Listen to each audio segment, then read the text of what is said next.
All right, welcome everybody. My name's Paul Wright. I'm the National Director of ANTaR and very pleased to see so many registering to join us for our annual National Forum in 2021. It's been another busy year and we're very pleased to have a couple of great speakers and friends of ANTaR and people that we try and support their work as well, speaking with us today. So you're very welcome. And for those that are logging in from near and far, it's a nice thing that we've kind of built into the Zoom culture over the last 2 years, people putting in the chat who they are and where they're Zooming in from, which country you're on would be great. We'd love to see where people are Zooming in from around Australia. So a big welcome to everybody. This session is being recorded. And yeah, we're going to be running for just under about an hour and a half. So thank you all for joining us. Before we go any further, I want to firstly say welcome to everybody. And I'm going to ask one of our ANTaR National Board Directors, Des Rogers, to give an acknowledgement in just a moment. But I just wanted to quickly, because he deserves a bit of an introduction, just give Des, just introduce Des, because we're really proud of our ANTaR board directors. We've got a great team on our ANTaR board and Des is one of those. And a little bit later, we'll be hearing from our board chair, our president, Dr. Peter Lewis, a little bit later. But just a little bit about Des before we go on. He's a respected Southern Arrernte man, Aboriginal man of the Patame clan. I think I'm getting that right, Des, hopefully. From Central Australia and resided in his hometown of Alice Springs for many years, but he now lives in Brisbane and we won't hold that against him. I should be careful because our keynote's is a Queenslander as well. From founding an Aboriginal business incubator, mentoring youth in Alice Springs in response to culturally appropriate skills development and economic opportunities, needs in the community for a period of 15 years, Des has continued to mentor many people, including myself. Des is a highly skilled executive leader with extensive board memberships in the not-for-profit and public sector spaces. And he's provided strategic direction, demonstrated operations and facility management, community engagement, financial management, and a proven track record in driving organisational performance improvement. So he's played a big role on our ANTaR board over the last couple of years as well. So we've had Des involved with us for, I think it's about 2 years now, Des. And I'm going to pass over to you, my friend, to give us a welcome. Hey, well, thank you very much for those kind words, Paul. I probably can say good afternoon because I think we're all now in the afternoon, but I will say, I'll just add morning just in case.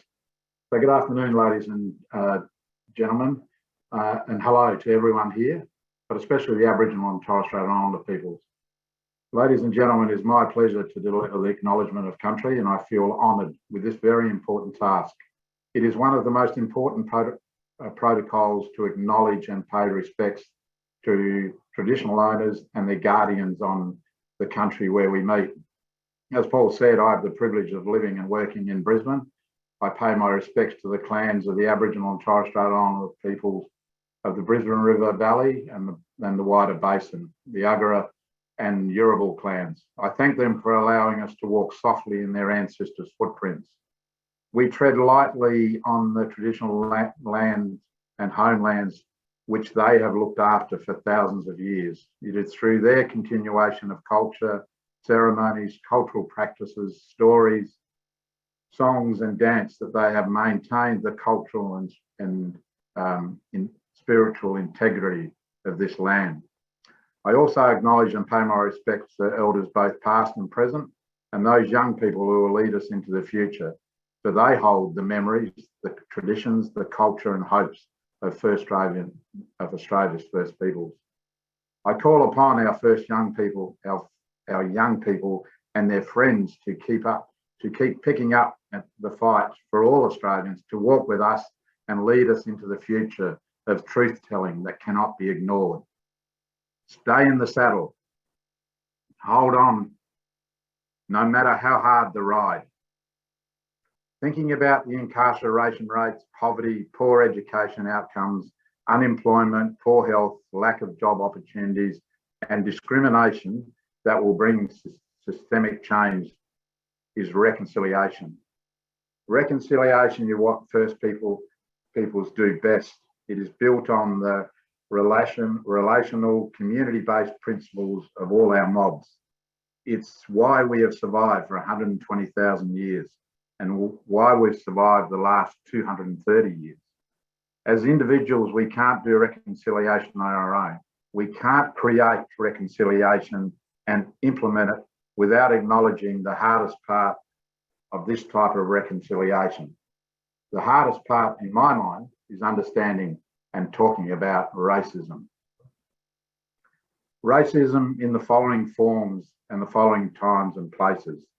Historic racism that started at colonisation, ongoing racism over the last 230 plus years, and that has directly led to the living conditions and life outcomes that too many First Nations people find themselves in. And finally, today's racism in 2021 that permeates all aspects of Australian life and in many organisations. Sometimes in ways we see and try to change. Sometimes in ways we see and ignore. And sometimes in ways we can't see because non-black fellas have not been trained to look away. Have been trained, I should say, to look away and to acknowledge it. Reconciliation creates a safe space for us as a nation to work with First Nations people and to ask them to help us and acknowledge the shame job and acknowledge the racism. We are complicit in it. The racism we perpetuate.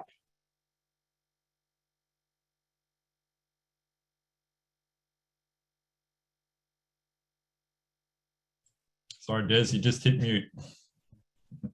Just missed the last 10 seconds. Thanks, Des. Okay. Sorry, waving my hand around here under the screen, sorry. Racism is a hard and ugly word.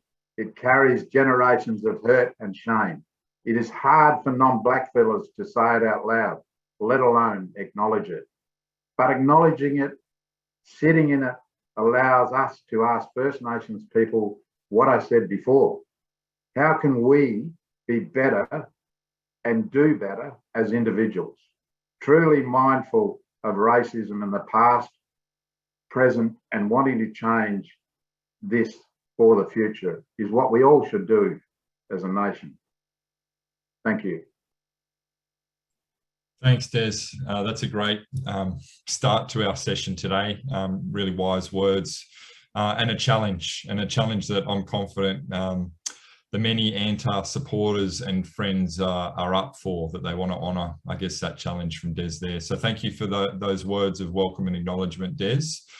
All right, we're going to move on. It's now my pleasure to introduce a mate, a guy that I've learned a lot from over the last couple of years, and I'm sure many of us have heard him speak in any myriad number of occasions where he's been speaking forthrightly on some very prominent issues and topics relating to native title and to treaty and to the Constitution and a whole range of things. So it is a great pleasure of mine and honour to just give a bit of a welcome to Tony McAvoy, SC. Tony is a Wurree man from central Queensland area around Clermont. He's also a native title holder in his grandmother's country around Thargomindah, hopefully I'm saying that about right, in southwest Queensland.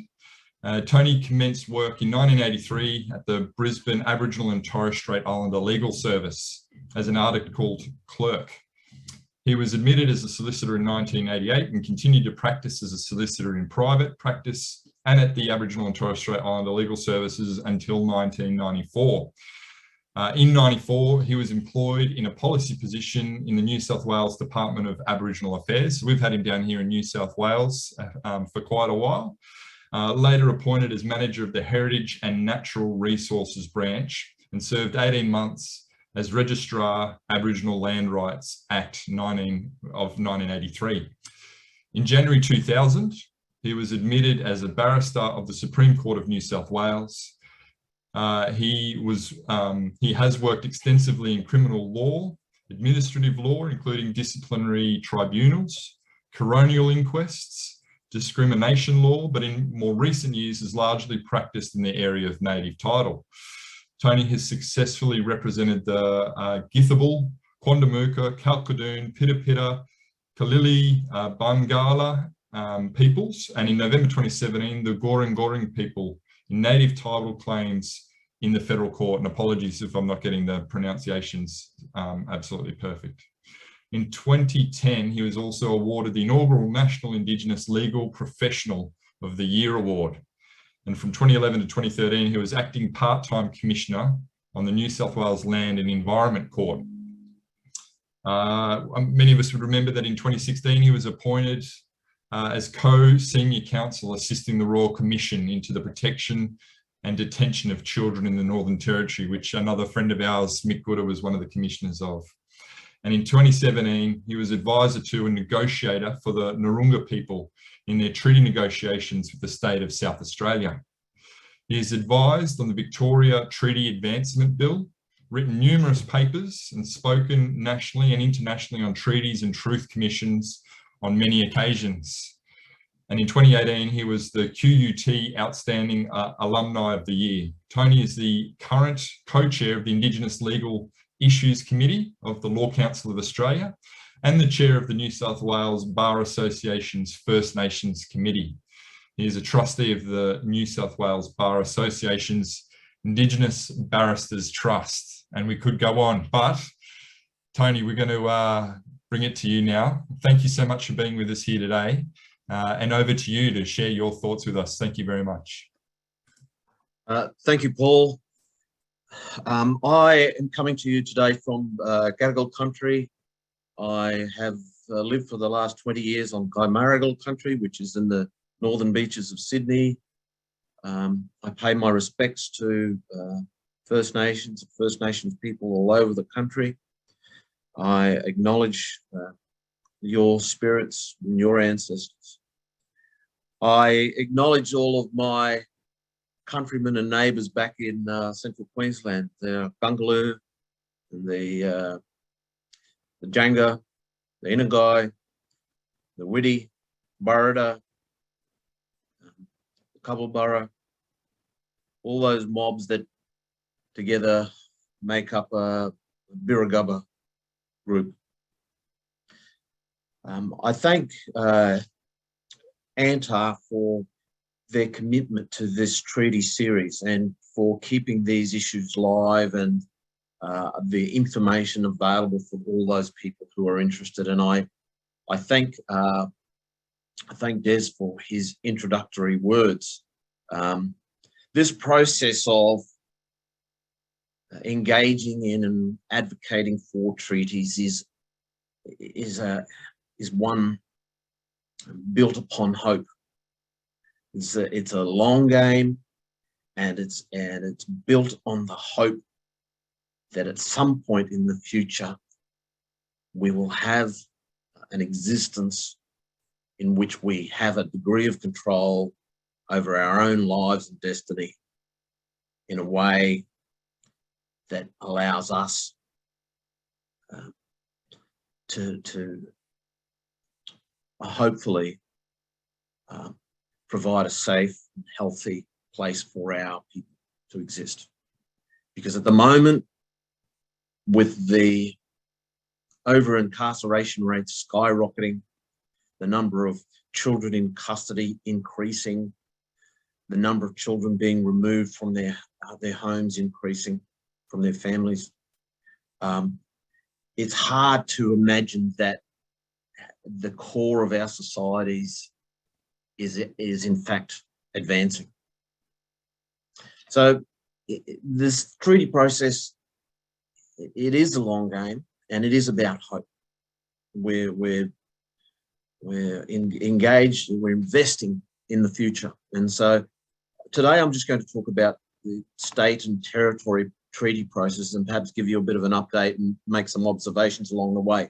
So, and many of you who are following the treaty discussion nationally will be aware of much of what I have to say, but perhaps there's some added insight that I can give. So in Australia at present, we've got treaty processes that have commenced in Victoria, Northern Territory, the ACT and Queensland. There was a process that was commenced in South Australia by the ALP government, which has since been abandoned following the change of government. The Victorian process, as we know, formally commenced in early 2016 when the Victorian government responded positively to calls from the Victorian Aboriginal community for settlement via treaty. The treaty working group was formed, which led to the passage of the Advancing the Treaty Process with Aboriginal Victorians 2018, or the Victorian Treaty Act, as I'll call it. Many of you recall that Jill Gallagher was appointed as a Victorian Treaty Advancement Commissioner. The Treaty Advancement Commissioner concluded her work with the establishment of the First Peoples Assembly of Victoria, a body which is fulfilling a role established in the Victorian Treaty Act. The Northern Territory process, I think it can be said, it commenced in earnest with the entry into the Barunga Agreement 2018, which was followed by the appointment of Professor Mick Dodson as the Northern Territory Treaty Commissioner. Under Professor Dodson's guidance, the Northern Territory Treaty Commission delivered a short interim report in March 2020 and produced a treaty discussion paper, which was published on the 30th of June 2020.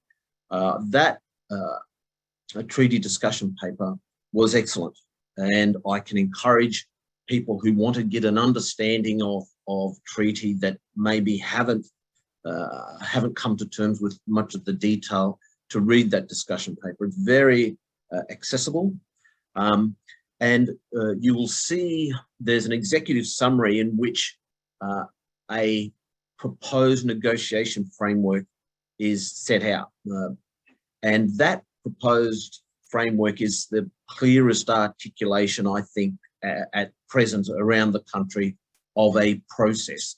I should also observe that the framework that is depicted in that executive summary closely follows the British Columbian treaty processes. In Queensland, the treaty process was officially launched in July 2019 in Brisbane, when the Tracks to Treaty project was unveiled with Dr.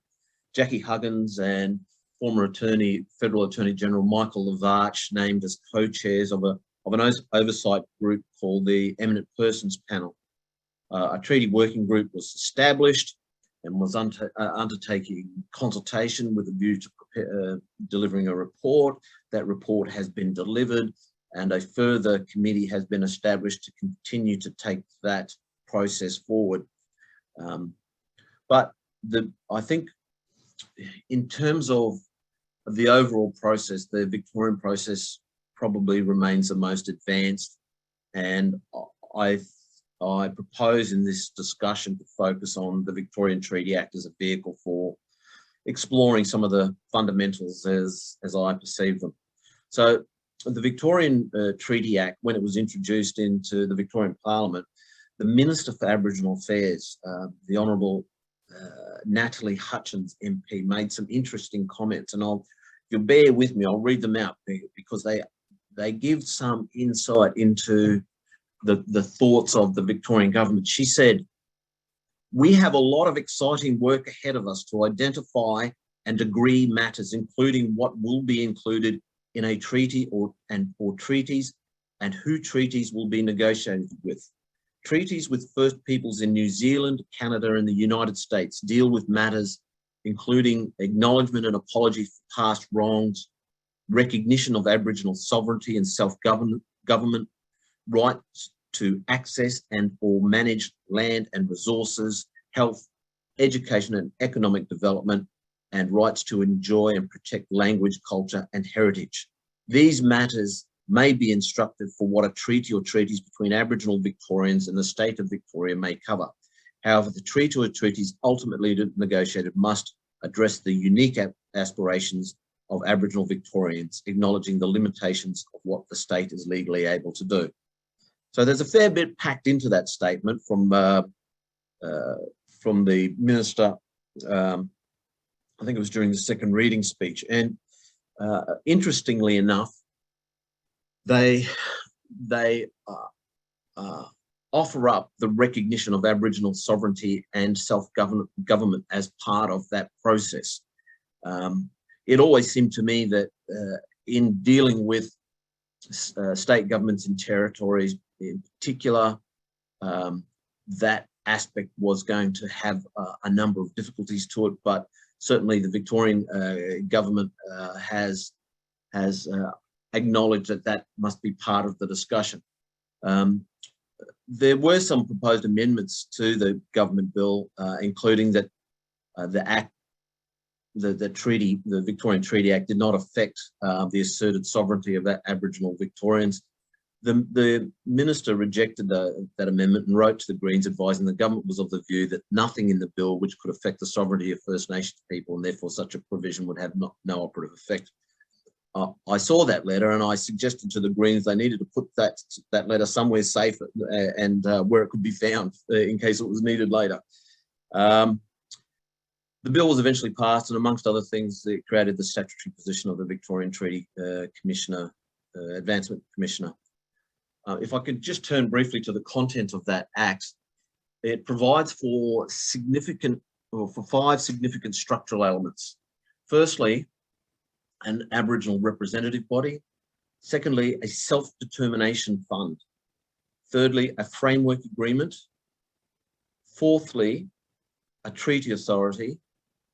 And finally, the treaty or treaties themselves. I just want to speak about each of those stages because I think that's a good way to approach the content of state-based treaties. The first stage, which is being completed now, was the creation of an Aboriginal representative body. The Victorian Treaty Commissioner had as one of her primary functions making of recommendations to the minister about as to which entity ought to be declared to be the Aboriginal representative body. And as I understand it, the recommendation to the minister was that the Assembly of First Peoples was recommended, and the minister declared that to be the representative body. The Assembly, as many of you will know, was comprised of the nominees of registered native title bodies, corporate and registered Aboriginal parties or RAPs, and then there are a number of positions that are filled by members who are elected to those positions from the Aboriginal community in Victoria. If you go to the First Peoples Assembly of Victoria website, you will see all of the members of the Assembly are named there. There's something like 32, was my count, named on their website. And so that gives you an indication that that most, if not all, of the various First Nation groups within Victoria are represented on that assembly. I think there are some who've opted out. So that first stage has been completed. I should add that there's also the capacity in the assembly as nominated to add new members and to adapt as further native title determinations are made and further bodies are recognised under their heritage recognition process. This process of finding a representative entity that can engage with government about a broad framework or treaties is, in my view, the very first fundamental ingredient of treaties. The success or otherwise in establishing this entity may set the tone for the whole process. So if it's not done well, it can infect the whole process and it might take years to recover. In saying this, I acknowledge that Aboriginal Torres Strait Islander people, First Nation people, often do not trust government with good reason. and are still recovering from decades and centuries of the colonial processes of extermination and segregation and assimilation. And the notion of First Nations is not always a good fit. Finding the right representative mechanism will always be a difficult task. And so while the obstacles I've just noted may result in some reluctance, I think the government can do a lot to ameliorate that reluctance by making strong public commitments to the process.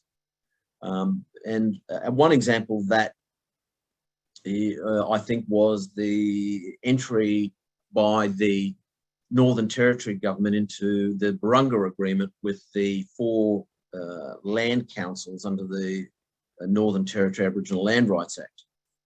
It provides for that Barunga Agreement provides for a level of commitment that will give many people comfort.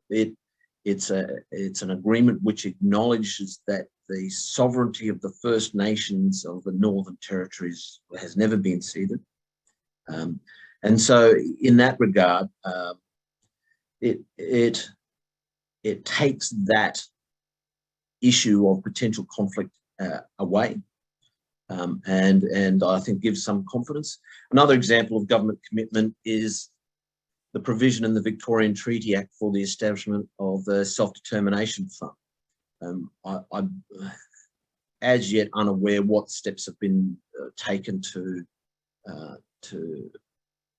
fill up that fund, and I'm not sure that work hasn't already begun on that, but I do know that in Queensland, the government committed 300 million to a treaty endowment fund to facilitate the participation of First Nations in treaty processes, and that includes supporting nation building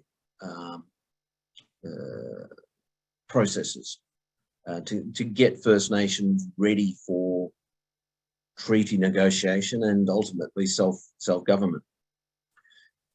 There is a policy dilemma which arises. I remember it well from my time in government 20 odd years ago, in relation to the creation of appropriate representative bodies, because even though a government might have a commitment to self-determination, in the absence of an appropriate body or bodies, the government has to take some role. It has to do something to get it going. And in Victoria, I didn't envy the role that Jill Gallagher had in terms of having to make recommendations as to the best form of representative body. She did have a Victorian Treaty Working Group to assist in the task, but she was never ever going to satisfy everybody. Sorry. But as we know, or in my view, the process could not go forward without somebody making that decision. In the Northern Territory, the government has engaged Professor Mick Dodson to assist in making some of those decisions in the form of recommendations, and that is due to be considered by government upon receipt of a final report sometime next year. In Queensland, the Eminent Persons Panel, which was established under their Tracks to Treaty process, made recommendations as to some interim steps, but to my knowledge is yet to make recommendations regarding the body which the government should be dealing with. And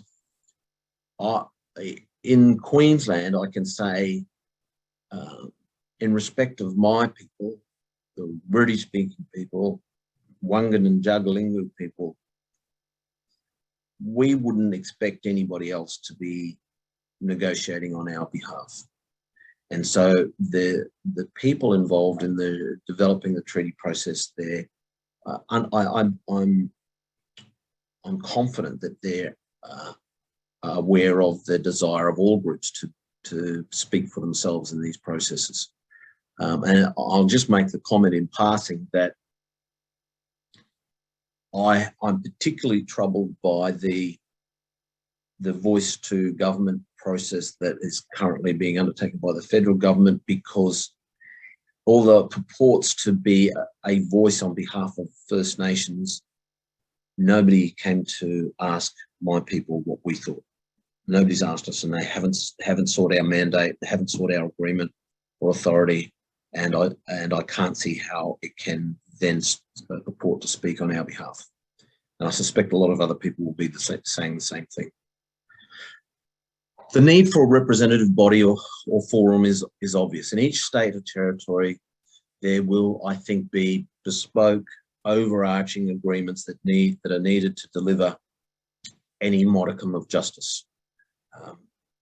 Experience tells us that if individual nations are left to negotiate on their own, they will have very little success in driving the legislative or policy change that's needed to deliver on the treaties. We know that. We know that from the way in which native title outcomes are negotiated with state governments. We know that individual First Nations just don't have the political muscle to drive those large policy reforms. And I'll come to some discussion about what they look like a little bit later. In British Columbia, the problem was solved by the formation of an entity called the First Nations Summit. And the First Nations Summit primary role was to negotiate the British Columbian and Canadian governments with the British Columbian and Canadian governments to develop a broad framework for treaties, which ultimately became the Made in BC British Columbian treaty process. The First Nations Summit has participation by 150 nations. And it meets 3 times per year. One of the comments that I often hear from people in government is that there are too many First Nations, it's too unwieldy, it's too big. But the experience in British Columbia tells us that of course it can be done, and that's what needs to be done to give effect to the issue of Indigenous sovereignty. I think, importantly, it has published a set of 9 fundamental principles. Those principles are very relevant to the Australian circumstances. I'll read 7 of them because they're the ones that are really apt to Australia. The first is we have an inalienable right to exist as distinct peoples. Second, our participation in this and any subsequent discussions does not constitute abandonment of each First Nation's understanding of Aboriginal title and treaty rights. Third, our mandate is to advance discussions with governments in order to position First Nations to conduct their own direct negotiations with the Government of Canada and the Government of British Columbia. 4, we are not proposing a process which promotes a blanket resolution, but rather a general framework which would outline the scope of negotiations, the timeframes, funding arrangements, and the implementation of such interim measures as may be required. The next, we hereby affirm our conviction that all First Nations have the right to be represented by whomever they choose. First Nations political institutions must be recognised, respected, and incorporated into the process at the desire of those First Nations. 7th, third-party interests are represented by the federal and provincial governments. And finally, the content of any negotiations will include, among other things, 1, land and water, 2, compensation, 3, self-government, and 4, access to and ownership of natural resources. The British Columbian system of representation is premised upon representation by band chiefs. The band chiefs are elected by their band. Bands have a lengthy history in Canada, having been recognised in the Indian Act in 1876. Because bands are a statutory creation, it might be said that a comparative Australian form of entity might be the registered native title body corporate, which is given recognition under the Native Title Act, but it's not entirely consistent, but it's similar. There also exists, it should be said, in Canada, the position of hereditary chief, which are the chiefs appointed according to traditional law and custom. And a band chief might be a hereditary chief or vice versa, but that's not always the case, and conflicts do arise. Hereditary chiefs say that their appointments are following law and custom, where they are prepared, trained, and have the role of chief passed to them through a hereditary process. And the band chiefs are by election. An example of the conflict that can sometimes exist was seen very clearly in relation to the major gas pipeline that went through British Columbia, and the band chiefs agreed to it, whereas the hereditary chiefs opposed it. In Australia, I suppose, the body politic that comprises the present-day First Nation, and I suppose this can be said for British Columbia as well, is a standalone entity. It has its origins in pre-colonial sovereignty and traditional law and custom. That is the most fundamental issue. Our First Nations are not the collectives that we might seek to build to allow us to engage in a more equal bargaining position. It is the individual blocks. They are the individual blocks themselves. And it must be the case that without an express mandate from the First Nations, no statutory entity can exercise any power or decision-making power on behalf of that First Nation, or be its representative, or be its agent, or be its trustee. This issue goes to the heart of Indigenous self-determination. I just want to speak briefly about sovereignty. It's relevant at this point to consider the role First Nation sovereignty has in state and territory-based treaty processes. Sovereignty is an elusive and variable concept, but in the context in which it is used in state First Nation agreement making, it is a reference, as I understand it, to ultimate lawmaking power. It's a concept that doesn't sit well with First Nations law systems, in my opinion, because our law systems have their origin in the spiritual realm and often considered, and most usually considered by us, to be immutable. This is the law that has been handed to us over generations through our law processes.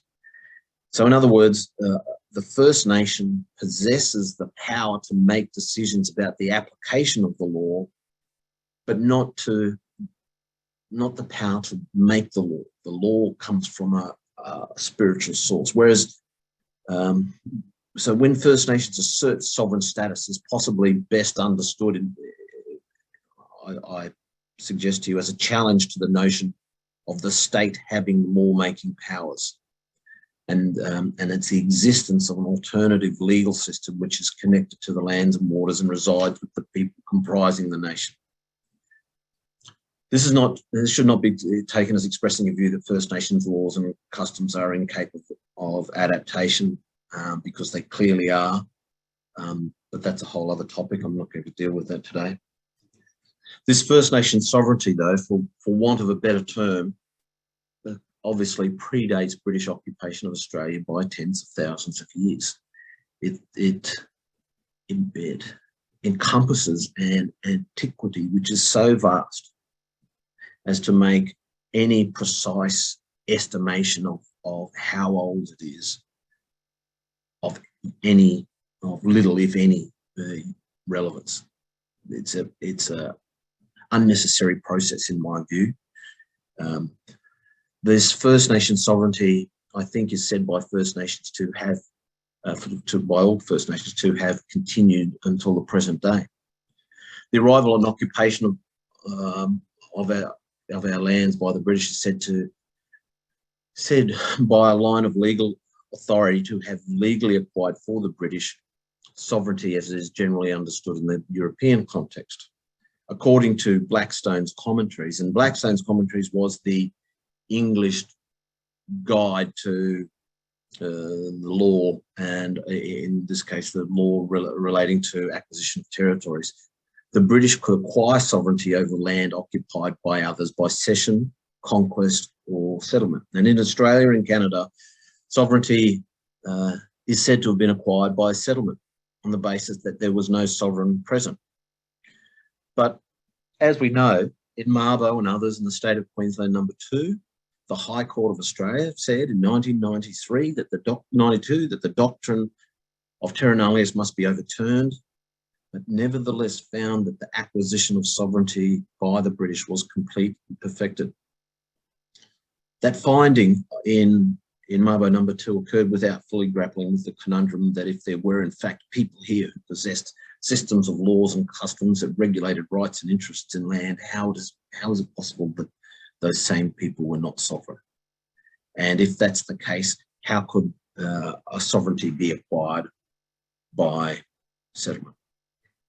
Justice Brennan of the High Court, sitting on the High Court at that stage, said at paragraph 33 of Mabo number 2, for anybody that wants to read it, he set out the basis for acquisition of sovereignty by application of the doctrine of terra nullius, and referred to theories of acquisition of sovereignty over backward peoples.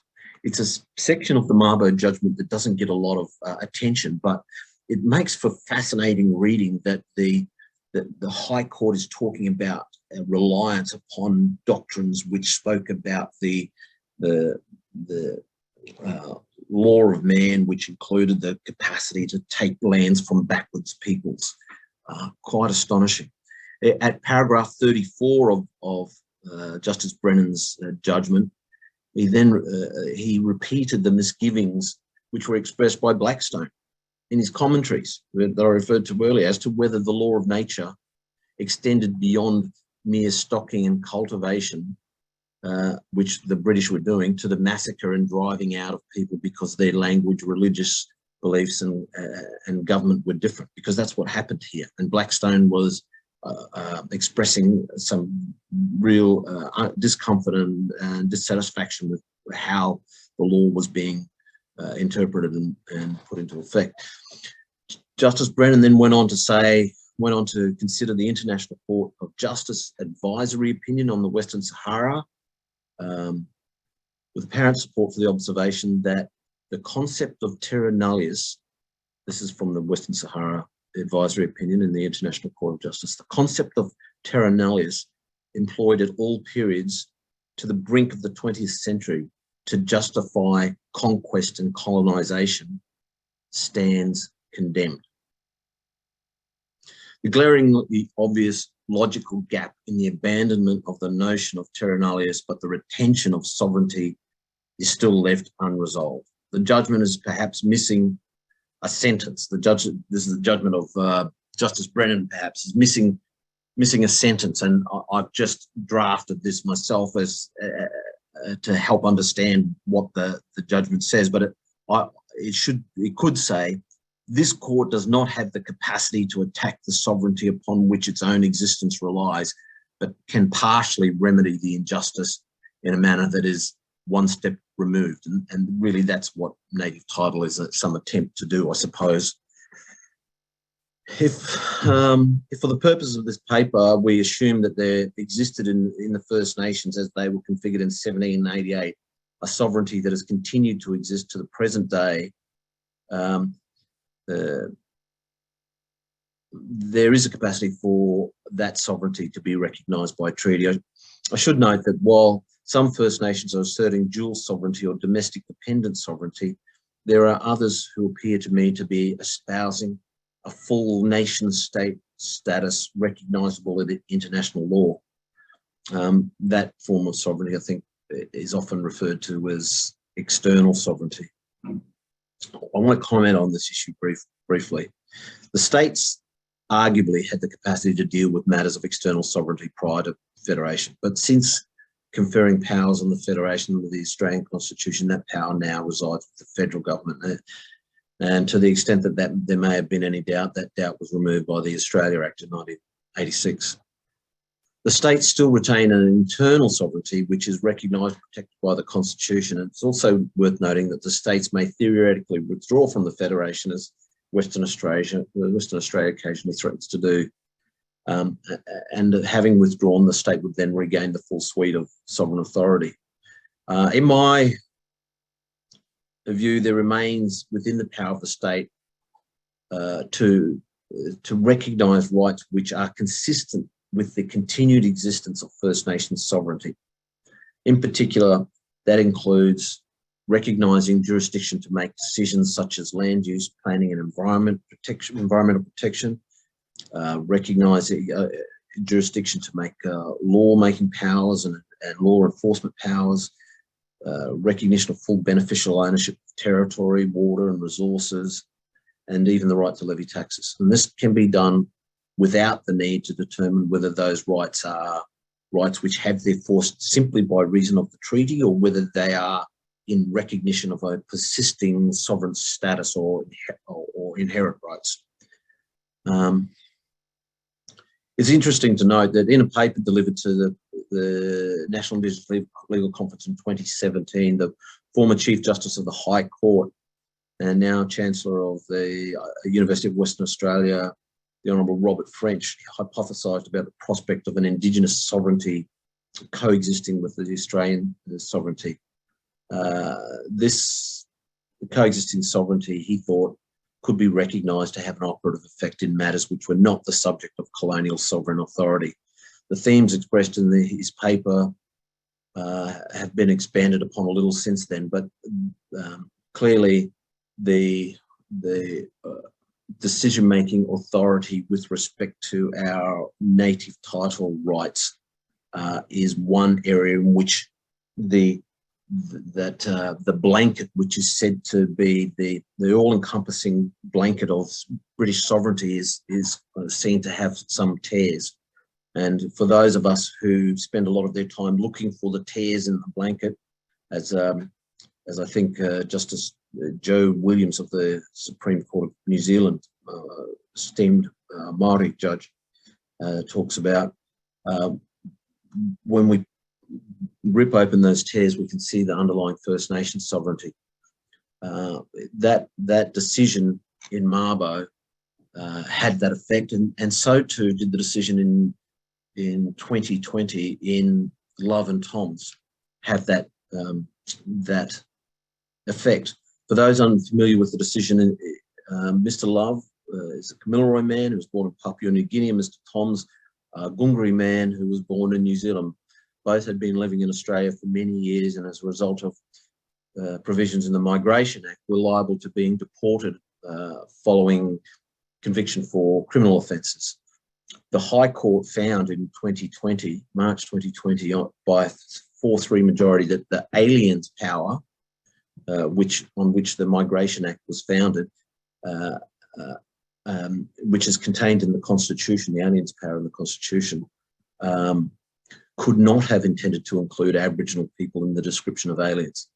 The judgments of the majority were not uniform, but essentially there was recognition that the connection of First Nations people to our lands, the lands of our nation, not to the whole of the continent, but to the lands of our nation in Australia, held by First Nations people, afforded some special status. And Mr. Loves and Mr. Toms were found to be non-aliens, non-citizens.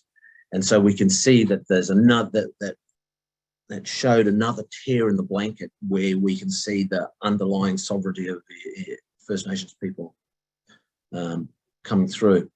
So the recognition of that special status attaching to membership of First Nation, and the role of the nation in determining that membership, had the effect of placing Mr.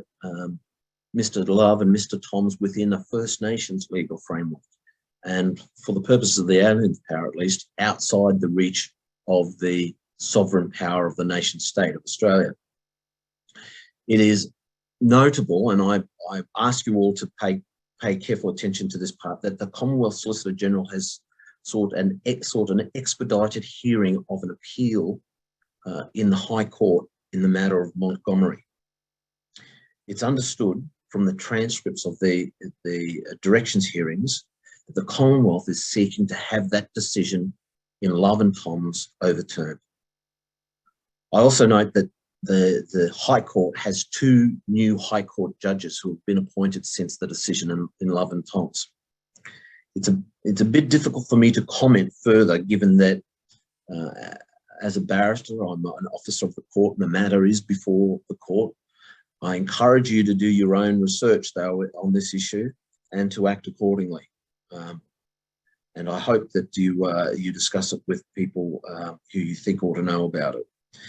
It also seems to me that there are a host of other areas in which Indigenous sovereign power might not have been usurped by British sovereignty, including the intellectual property rights of the kind recognised in the case of Bullen and R&T Textiles, the carpets case, as it was called, and in respect of spiritual beliefs. I don't think that the Australian Constitution can have fully usurped First Nations sovereignty in respect of our spiritual beliefs.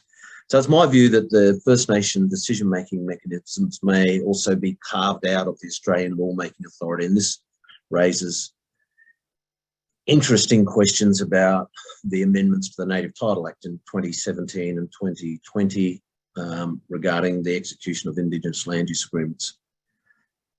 In any event, the sovereign status and the rights attached to that status remain live issues.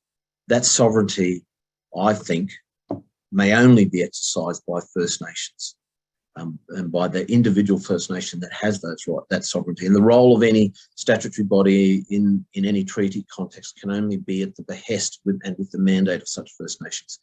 States cannot formally recognise any First Nations rights which are inconsistent with Australia's external sovereignty, but are capable of recognising other rights consistent with First Nations sovereignty. The position with respect to the territories is somewhat a little clearer, although not in no way more favourable, but there is no doubt that the Federal Parliament can pass law limiting the territories' capacity to enter into treaties. I just want to speak briefly about the Self-Determination Fund created under the Victorian Treaty Act. That fund is it's comforting to know that there is a fund for whose purpose is said to be providing a financial resource independent from the state that empowers traditional owners and First and Aboriginal Victorians to build capacity, wealth, and prosperity. So that's in the Act. In Queensland, there has been the setting aside of 300 million for the purpose of supporting the treaty processes. The third stage in the Victorian process is the development of a treaty framework agreement. It seems to me that a treaty framework agreement might include such things as a mechanism for First Nations participation in the legislative process, whether that be by way of a voice supported in the Constitution, or whether it be by way of guaranteed seats. I make no comment, but it would seem to me that that would be an appropriate subject matter for state treaties. Guarantees of continued state funding for social programs, support for nation building processes, legislative amendments to facilitate compulsory acquisition of lands for treaty settlements, environmental and planning amendments for power sharing, cultural heritage amendments for enhanced power sharing and certain rights of veto, expansion of the concept of legal guardian, to which First Nations representatives are appointed as were foreshadowed in the Yarra River Protection Bill 2017, revenue raising power, and we've seen this in British Columbia, recognition of symbols of First nationhood, such as flags and renaming programs, museums and cultural centres, language programs, state-based truth and justice processes. And we see that the state-based truth and justice process has been brought forward ahead of the framework agreement in Victoria, but still remains as a potential future direction in both Queensland and the Northern Territory. Any agreement or agreements that provide for the security or process or achieve broader common objectives and legislative or policy change are essential for state-based treaties. As many of you will know, the process in Victoria has indeed accommodated the establishment of a Truth and Justice Commission. The URUC Commission is to facilitate the delivery of this justice model and lay the foundation for the treaty negotiations. That commission is established as a royal commission and by the state of Victoria. The two other areas that the process in Victoria outlines and are essential for, I think, state-based treaties are the establishment of a treaty authority, which will have the role of ensuring that the treaties are negotiated. I think that role is a very active role. It's not a passive role. It is forcing the parties to deal with issues and to deal with them in an expeditious manner. And then the negotiation of the treaties themselves. So, as I say, these are long-term objectives. We are playing a long game, as Professor Dodson has described it many times. But we live in hope, and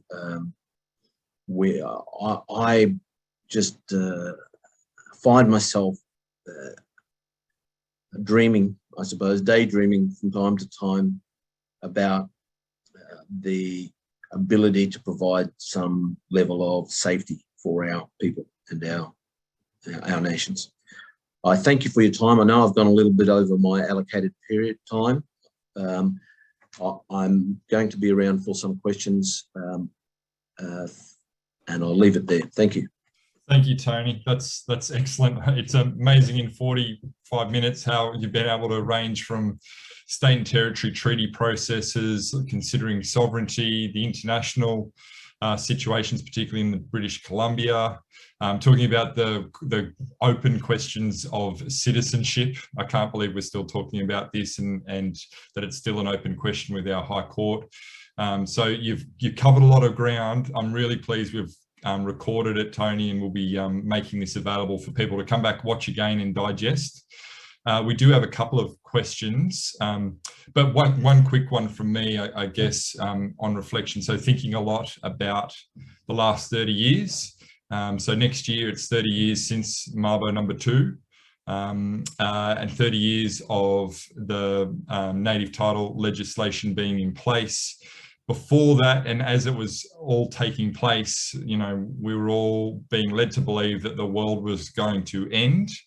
And while native title hasn't delivered everything and hasn't been perfect and has been watered down and been contentious and difficult for many Aboriginal and Torres Strait Islander nations to work through, it has actually delivered a lot. And I guess my reflection is when we're talking about sovereignty and considering the individual First Nations in this continent, Tony, I was thinking about the European Union, and maybe it's not the right time to be thinking about this when we're, you know, in the shadow of Brexit, but there is a political and economic union that recognises individual sovereignties and polities and representations and languages and cultures. So surely, and I guess a really quick reflection from you, surely once we do the impossible, it'll very quickly seem like no big deal. I agree. I know that people get impatient, but the importance of getting that initial step right I can't stress it enough. And I've often referred to the United Nations model as being the appropriate model that I think for our nations here in Australia, where each individual nation that participates in the United Nations retains its full sovereignty and is only bound by the matters to which it ratifies and endorses. And I think that type of model is something that would properly reflect the need for autonomy and respect for the independence of the First Nations here in Australia. Yeah. We have it's a very Western notion that we see the local bodies as being at the bottom and building up to the regional and to a national. But in my view, in Indigenous culture, the local bodies are at the top. Yeah. And they are the ultimate decision makers and are countries in their own right, able to do all things. And that any regional body that's developed around them only has the power that's given to that, and the national body should then have a further subset of those powers, rather than the other way around. Yeah, no, it's a great point, well made. One more question, maybe just for sake of time. It's coming from Michelle Smith. I think Michelle down in part of our group down in the ACT. Michelle asks, so state borders and jurisdictions have no relevance to traditional Aboriginal culture. And I guess she's talking also specifically about the nations and their own territories and lands. Should we aim to negotiate treaties for each of the First Nations as well as nationally? And I know you started to kind of cover this in your speech, but if you could just reflect on that briefly too, Tony. It's my very strong view that in order to do this properly, we should be doing as they are doing in British Columbia, and that each nation should sit down with the provincial government, the state or territory government, and the Commonwealth government, negotiate it all out at one time. We're at too much of a disadvantage doing it just with the state or territory. We can deal with it, and we'll do it because we have to, but it's far more preferable to do it on a tripartite basis at the one time. The possibility of doing it, having agreements which go across borders, is one that we really need to grapple with and press. For instance, one would think that the territory process, Northern Territory process and the Queensland process ought to be able to accommodate the interest of groups who cross the Queensland Northern Territory border. And the same can be said, I suppose, if New South Wales ever joins the fray for agreements that cross the Queensland, New South Wales, or the New South Wales Victorian border. Yes, I hope that's answered the question. Yeah, no, that's great.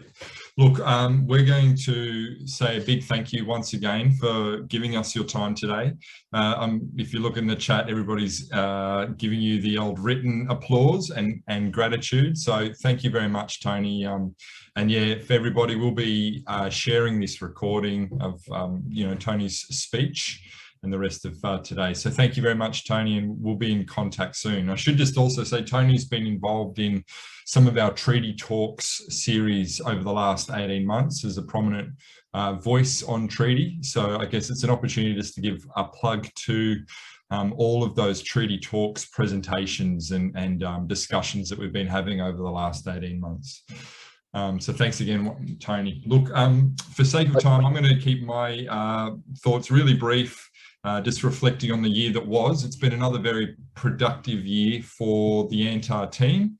I just wanted to also acknowledge our fantastic ANTaR staff. We're a small team nationally, but we work incredibly hard. So, you know, Michael, Phaedra, Sue, Chelsea, and all of the volunteers, I can see many of them, Sheila, Kathy, are all logging in today to watch today. So I just wanted to shout out to all of our volunteers and interns over the year that have made this year so enjoyable and productive.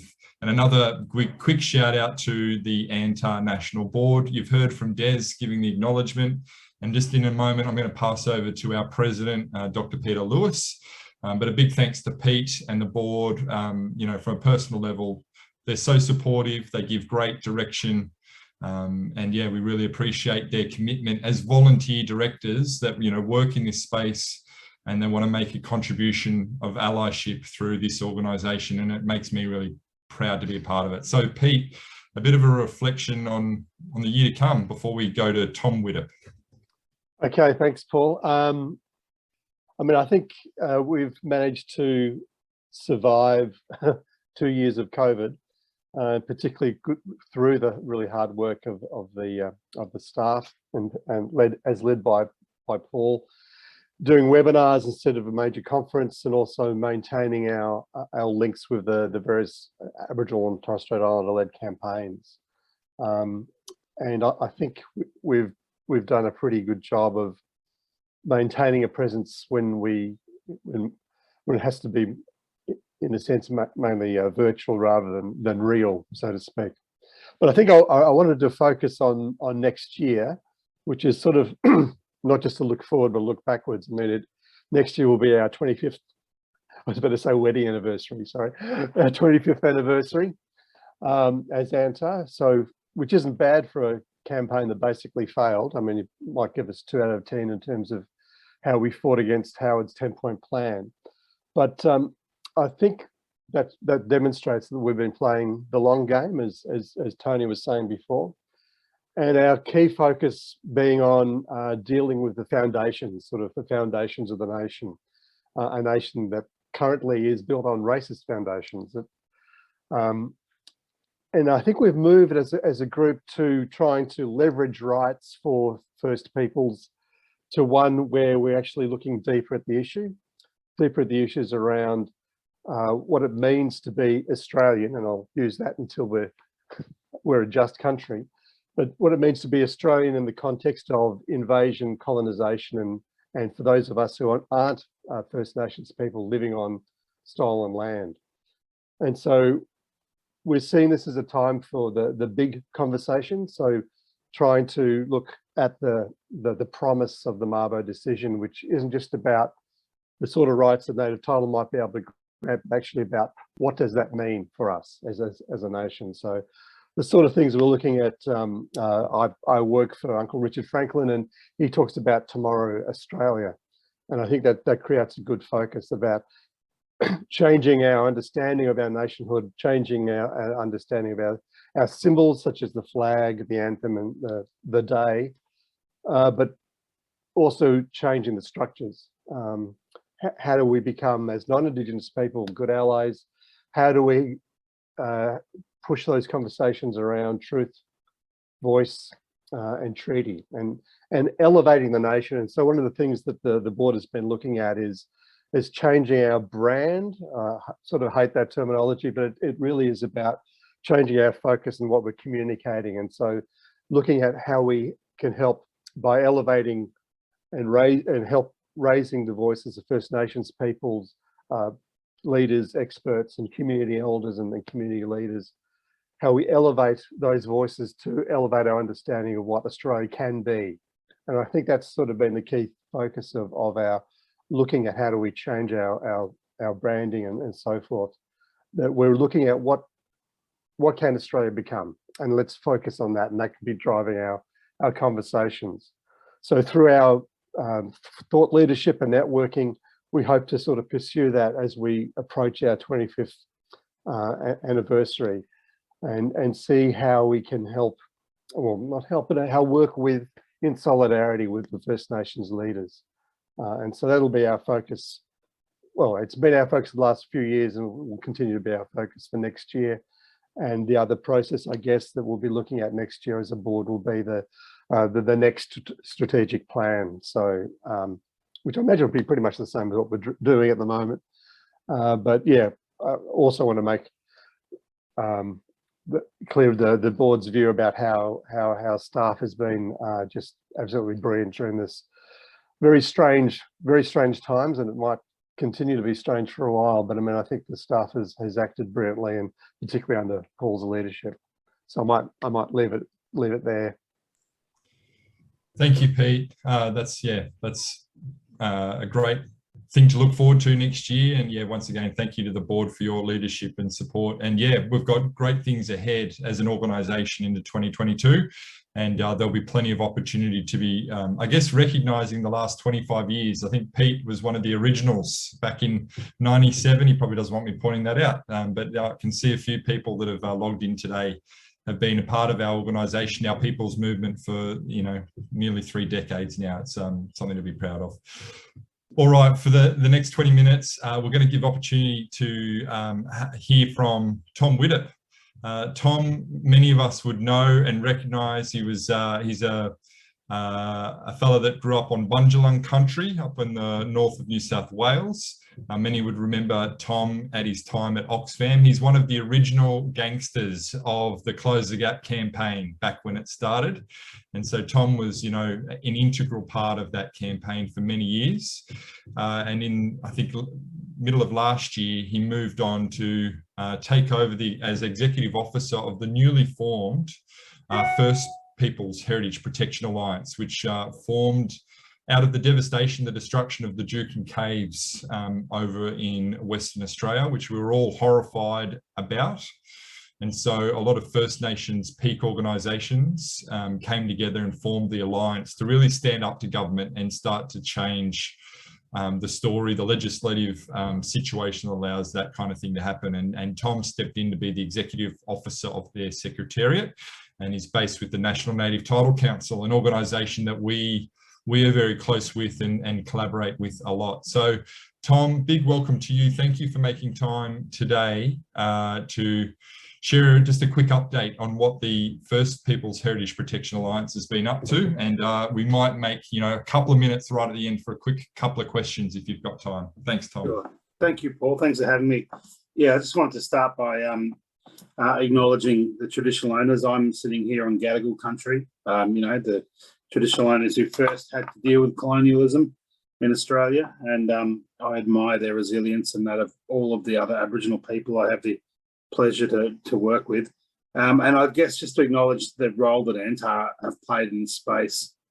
For decades, I've been around and in and out of engagement with ANTaR for a long time, and I'm a great admirer of the work that you guys do and continue to do through the alliance that I'm now working on. I guess, a little bit of context. So the destruction of Juukan Gorge last year in May sort of sent shockwaves through Australia and through the world, I think it's safe to say. But I think it was no surprise to many Aboriginal people. Whilst a lot of us non-Aboriginal people probably didn't understand the extent to which this sort of thing was happening, I've since really learned that the activities in Juukan were no exception, and that the destruction, displacement and disturbance of Aboriginal culture is a routine, almost daily activity in Australia. And it's something that Aboriginal people are dealing with, just as a matter of routine, which is incredibly upsetting when you sort of start to realise the extent of it. So this alliance that was formed was essentially an emergency response to that. It came from an acknowledgement that the legislative protections for cultural heritage in every state, territory, including the Commonwealth, were inadequate, that there's very little consistency, and that a company like Rio Tinto was able to damage a massively significant cultural icon without breaking any laws. And so really this alliance has come together. It has just under 30 members who are national, regional and local Aboriginal organisations, and it's come together with common purpose. And the common purpose is primarily around legislative reform and around trying to get some sort of set of minimum standards introduced nationally that will allow for better protection of Aboriginal culture and heritage, and Torres Strait Islander, sorry. But it's also broader than that. It's around acknowledging that practices in the investment sector and in the corporate sector are not only contributing to the sort of damage we saw at Juukan, but are damaging culture and heritage in their own right as well. And so the Alliance has really sort of got a three-way approach. So we're looking at, our first objective is legislative reform. The second is around dealing with the business community, initially really focused on the extractive sector. And the third is around the role that the investment sector plays, both in terms of the kind of power they have, both to facilitate destruction, but also to really apply strong political and economic pressure to end the destruction. But then also the investment sector has its own inbuilt issues as well. So we work with them both to leverage their power, but also we're working with them to try and get them to take a look at their own operations and see how they might be compounding Indigenous disadvantage. So there's been a huge amount of work happening in cultural heritage. I'm going to skim across the top of it, very much from the perspective of the Alliance. And I just want to acknowledge, I guess, that people like Tony and a lot of others on this call know the issues better than I do. So, I'll be covering it in pretty sort of low level of detail. So, I mean, just this Monday, we were in Parliament. We've worked now for almost a year with the Commonwealth to launch an agreement, which we signed off. Probably can't see it.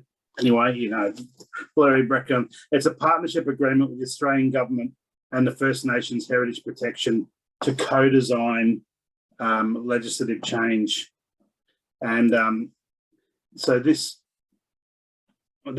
partnership we launched, it's primarily focused on looking at all of the different pieces of legislation that impact on cultural heritage, but it also acknowledges that the work of protecting cultural heritage is broader than legislation. So the agreement goes to policy transformation, the review and restructure of processes, procedures and protocols used by government and departments, and by the development and implementation of common standards. And so the standards that we're working on are essentially the Dewar and Nagilan best practice standards, which were introduced by the Heritage Chairs earlier this year. And look, I just want to acknowledge something that Tony said, which is that the level of distrust for governments among Aboriginal people is high, and there's a lot of reason for that. So when some people hear of an Indigenous alliance signing a partnership agreement with the coalition government, there's naturally going to be scepticism around sort of what that is and what can come from it. But one thing I will say is that the partnership that we've formed is around convincing government essentially that the way they've been doing business is wrong. So what we haven't done is formed a partnership around specific outcomes. We've formed a partnership around a way of working. And that is, this partnership has set up a sort of a joint working group, which is half First Nations people and half government people, to sit down together and develop a set of options and to fully take those back out to the wider community and to basically consult on those. And I feel the makeup of the group that's going to be doing this work is interesting. It's 6 people, 5 of whom are women, 5 of whom are First Nations people. And everyone on the government side is at a high enough level within the public service that they have just, fairly significant decision-making clout. So when we briefed Tony McAvoy on this, he described this agreement as a once-in-a-generation reform opportunity.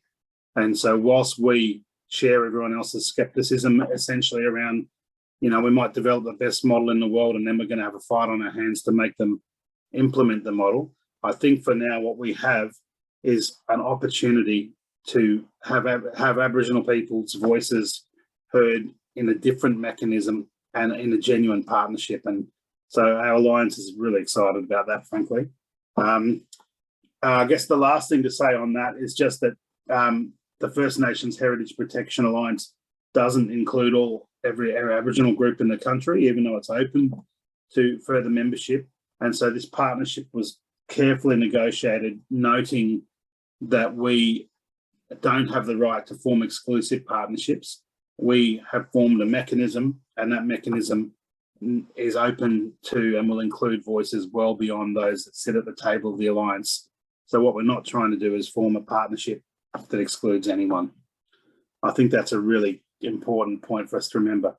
I did sort of have in the presentation that I gave earlier a whole bunch of detail around the fact that previous policy reforms have been attempted and have essentially failed. I'm not going to really go into that level of detail other than to say I think that there are, when it comes to cultural heritage, it's not a single piece of legislation. It's a large number of pieces of legislation, including, the Native Title Act, the ATIP Act, EPBC.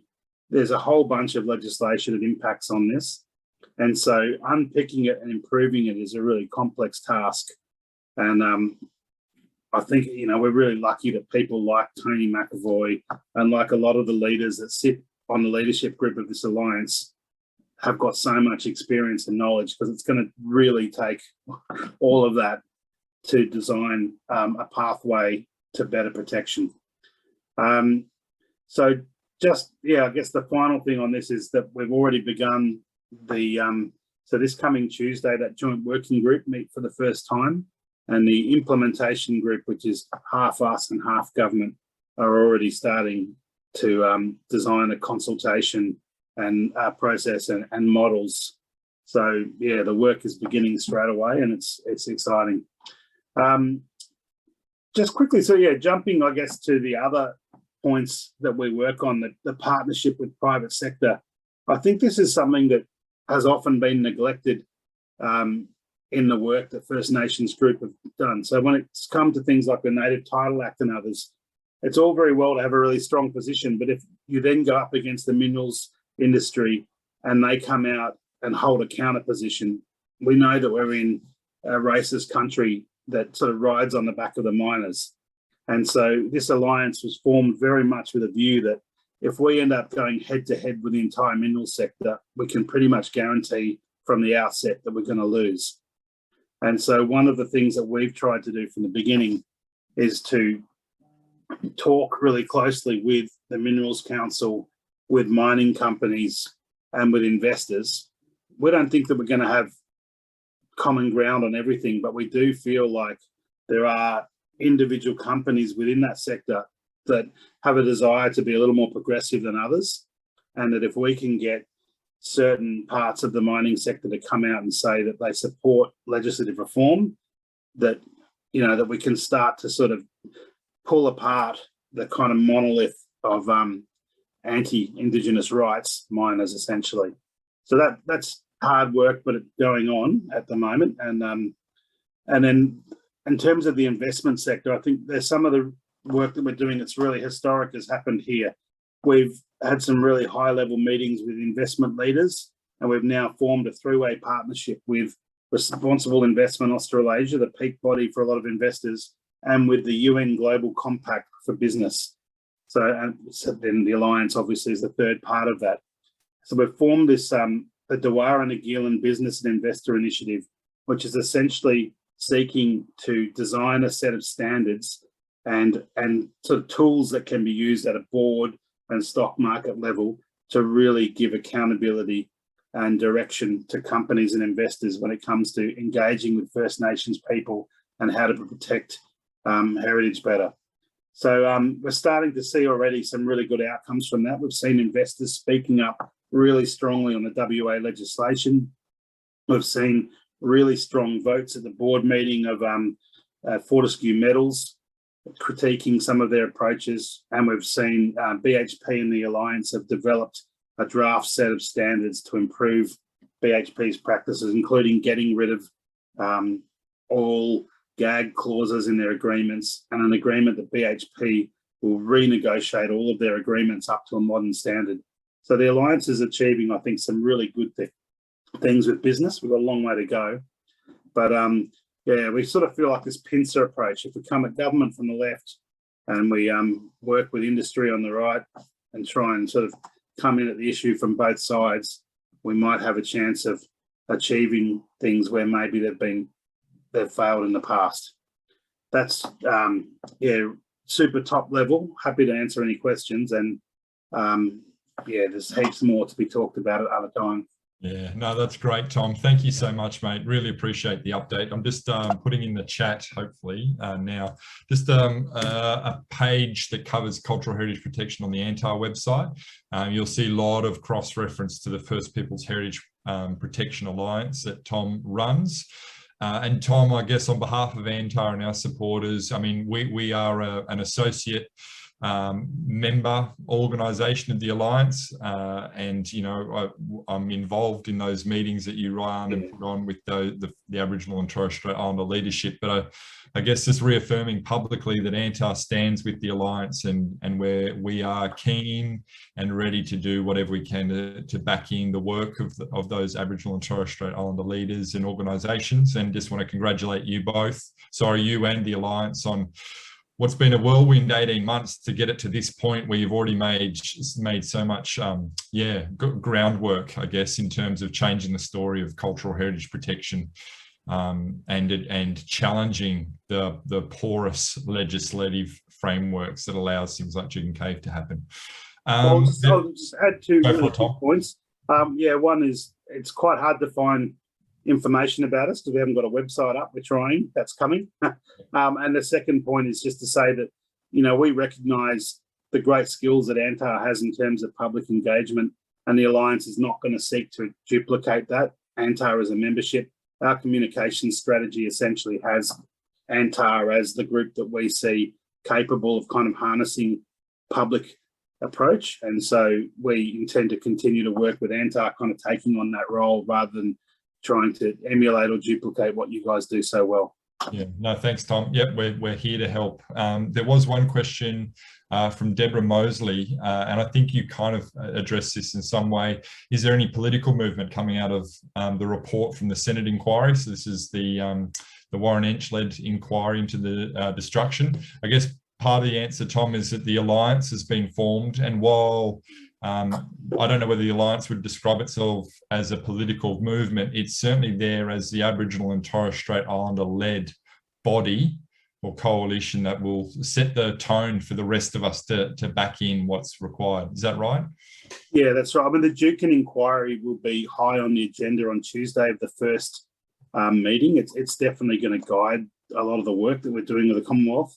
I actually have Warren Entsch's copy of that inquiry here. I managed to get that off him at Parliament the other day, signed by Warren, and he spoke really highly at this launch around, I guess, the junction of the work that they've done in the inquiry and this new partnership, and how, you know, this partnership hopefully will be part of the implementation effort for some of that work.